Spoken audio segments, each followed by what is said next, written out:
आज हम कक्षा 12वीं में इतिहास अध्याय 8 के अंतर्गत किसान, जमींदार और राज्य, कृषि समाज और मुगल साम्राज्य के बारे में पढ़ेंगे।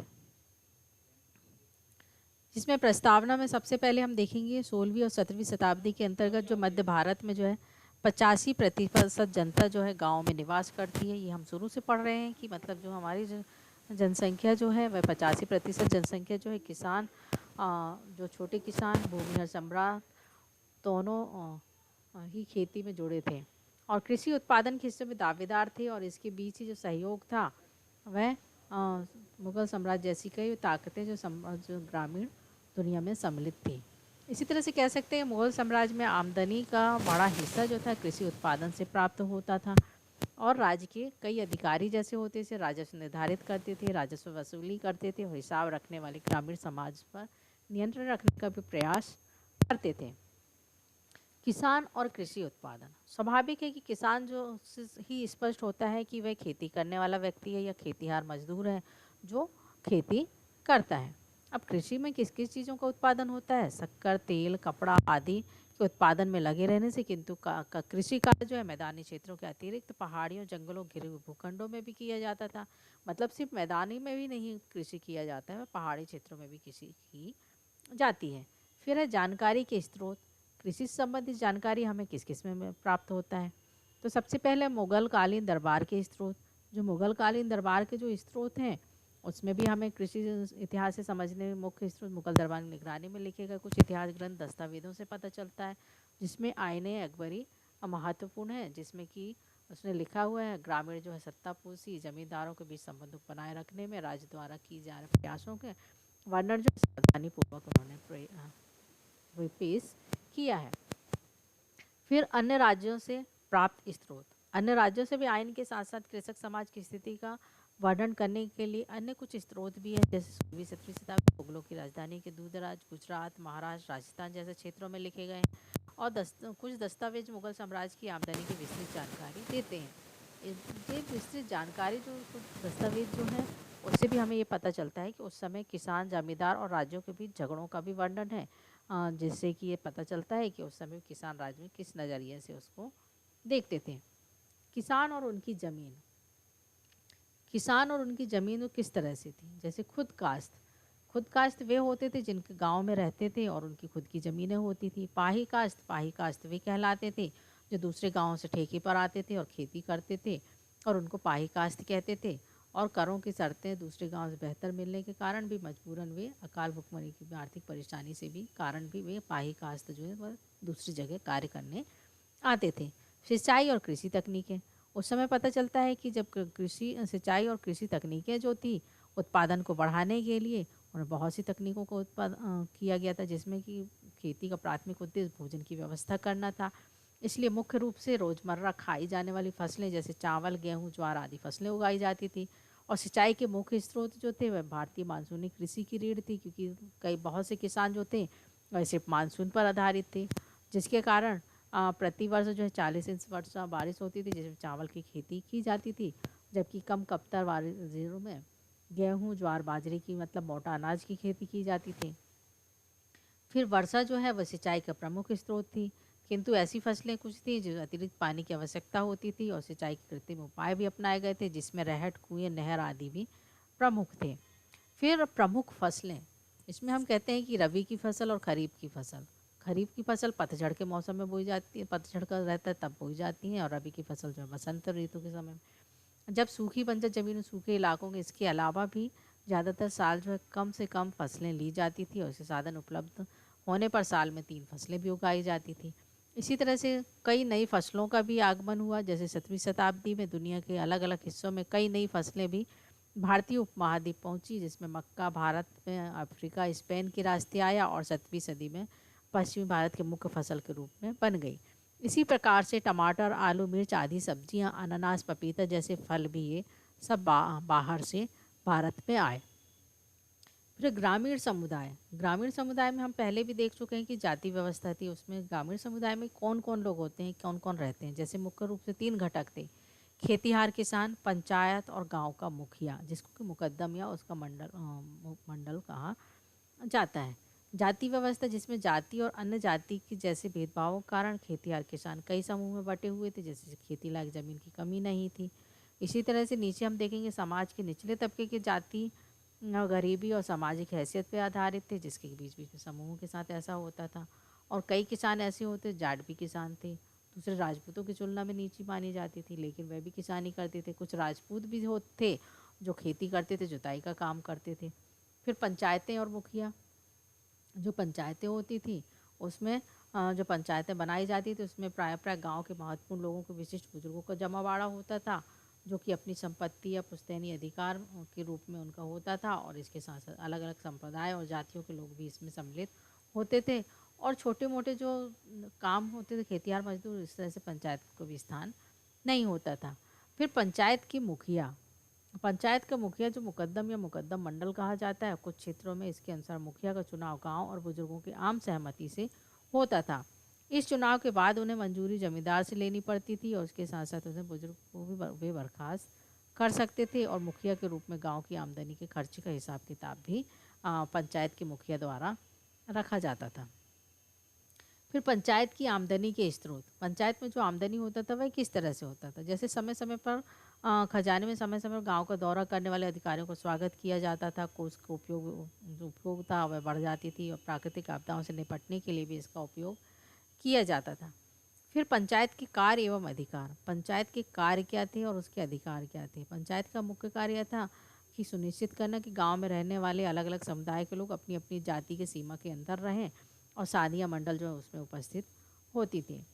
फिर पंचायती को जो विशेष अधिकार था वह था कि फैसले, जो पंचायत के जो फैसले होते थे, जो जुर्माना लगाए जाते थे, समुदाय से निष्कासित किया जाता था, और उनको गंभीर दंड भी दिया जाता था। जो भी वे निर्णय लेते थे उसको मानना, सभी को मानना ही पड़ता था।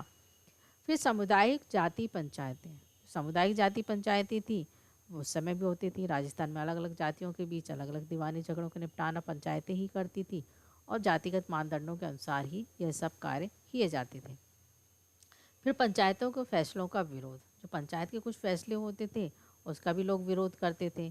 जैसे कि कई निचले तबके के द्वारा लगाई गई कई अर्जियाँ थी, जिस पंचायत ऊंची जातियों के अधिकारियों के खिलाफ जबरन उगाही या बेगार वसूली करने की शिकायत थी। वैसे नैतिक दृष्टि से भी अवैध माने जाने वाले सम्राट समूह की मांगों के खिलाफ भी विरोध उठती थी। इस तरह से बहुत सारी चीज़ें थी जो पंचायतों कई फैसले थे जिसका कि लोगों ने विरोध किया था।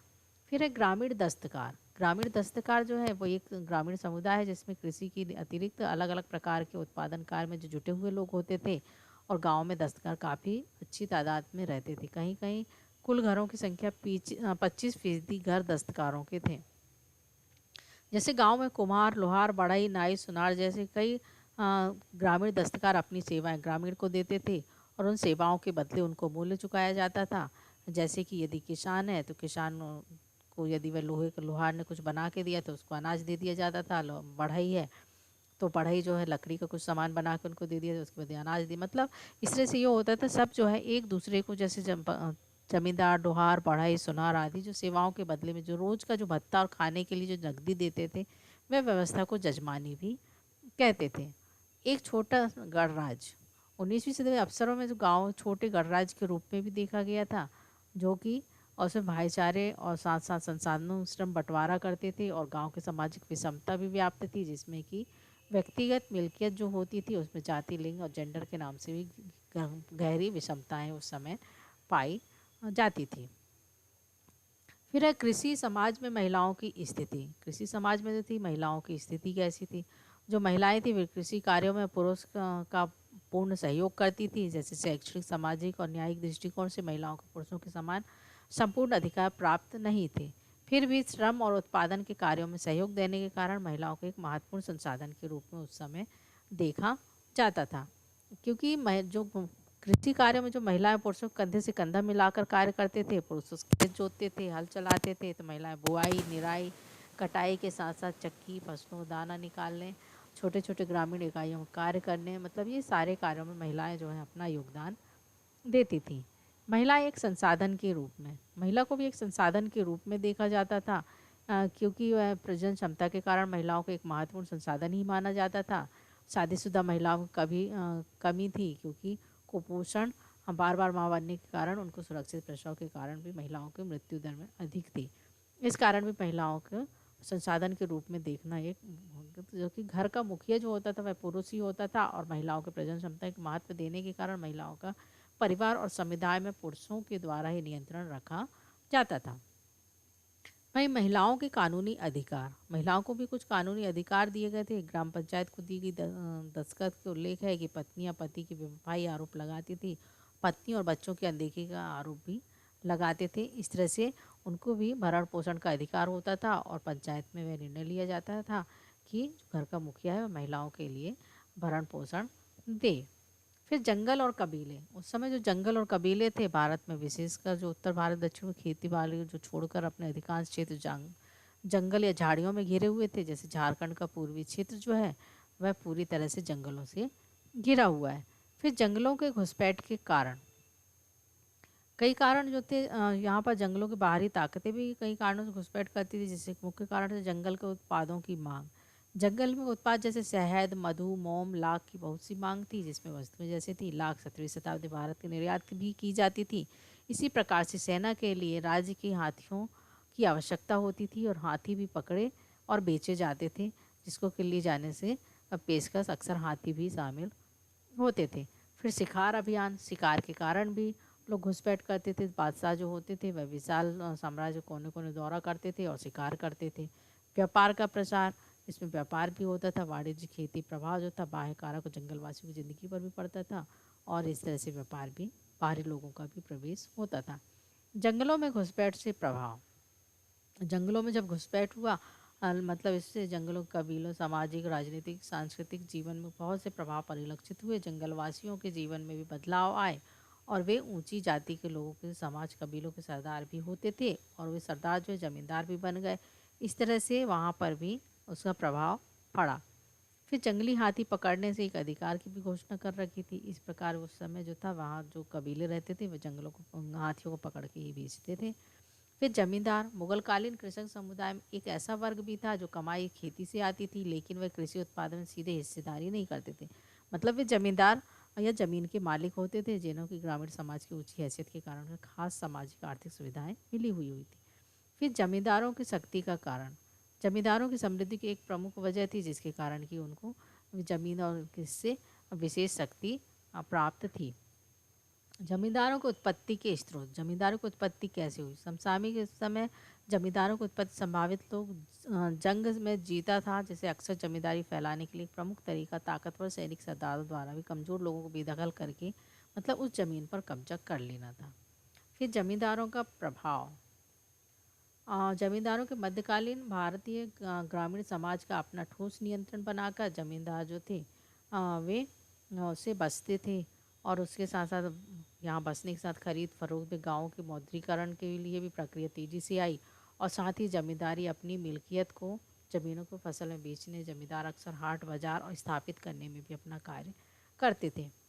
फिर भू राजस्व प्रणाली, भू राजस्व प्रणाली के अंतर्गत जो है राजस्व पर निर्भर होता था। जैसे कृषि उत्पादन नियंत्रण रखने के लिए साम्राज्य में सभी देशों में राजस्व के आकलन के लिए वसूली किए गए राजस्व, मतलब जो कर दिया जाता था, भूमि कर जो लिया जाता था, फसल पर उगने के बाद जो कर दिया जाता था, यह सारी चीज़ें जैसे भू राजस्व व्यवस्था में दो प्रमुख कारण थे। एक तो कर का निर्धारण, और दूसरा वास्तविक वसूली। जमा निर्धारित रकम थी, और हासिल जो है सचमुच वसूली गई राशि थी। इस तरह से जो भू राजस्व कर प्रणाली के से भी यह महसूस होता था। फिर है चांदी का बहाव, जो चांदी का बहाव कैसे, जैसे कि मुगल काल से बड़े साम्राज्यों में से एक था। सत्ता संसाधनों को मजबूत पकड़ बनाने के लिए मिंग चीन में, छप्पन ईरान में, ऑटोमन तुर्कों में, इस तरह से चीन से लेकर भूमध्य सागर जमीनी व्यापार में भी जंगलों बिछाने में मदद की थी। और इसमें यह हुआ कि हमें जो एशिया में कुछ खुलने, नई दुनिया खुलने से एशिया भुगतान करने के लिए एशिया में भारी मात्रा में चांदी आई, जिसका बड़ा हिस्सा भारत पहुंच गया। और भारत में जिसका अच्छा था वह प्राकृतिक संसाधन नहीं थे, 16वीं 18वीं शताब्दी में भी उपलब्धि जो मिली। फिर अबुल फजल की आईन अकबरी, अबुल फजल की आईन अकबरी का निर्माण भी एक ऐतिहासिक है, क्योंकि प्रशासनिक परियोजनाओं के नतीजा यह था कि 1598 में संसाधनों को पूरा किया, जिसमें कि आईन अकबरी की संरचना जो है सूचनाओं को इकट्ठा करने, सिलसिलेवार तरीके से संकलित करने, एक महत्वपूर्ण शाही कदावत थी, जिसमें आइन ने अकबर ने शासन के दौरान मुगल साम्राज्य के पूरे सूचनाओं को खान है। फिर आइन का महत्व। आइन का महत्व क्यों है? आइन में निर्माण समय पर अकबर ने शासन में बहु सहूलियत की, आधिकारिक तौर से विस्तृत सूचनाएं जमा करने, और इस किताब में आधिकारिक दस्तावेजों को महज नकल और अधिक महत्वपूर्ण थी, जिसमें कि अबुल फजल ने जो संग्रहण किया था, जो आंकड़ों का संग्रहण किया था, उदाहरण के तौर मौखिक बयानों और तथ्य के रूप में किताब में शामिल करने के पूर्व भी इस स्रोतों की उन्होंने सच्चाई ज्ञात करने का प्रयास किया था। मतलब कुछ चीज़ें उन्होंने अनुभव किया, कुछ उन्होंने देखा, और इस तरह से उन्होंने बहुत सारी चीज़ें जो है अनोखा दस्तावेज है। फिर आइन कई मसलों में विस्तृत चर्चा भी करता है, जैसे साहित्य, सांस्कृतिक, धार्मिक रीति रिवाज, और इन सब की चर्चा भी वह बारीकी से करता है। फिर आइन की सीमाएं।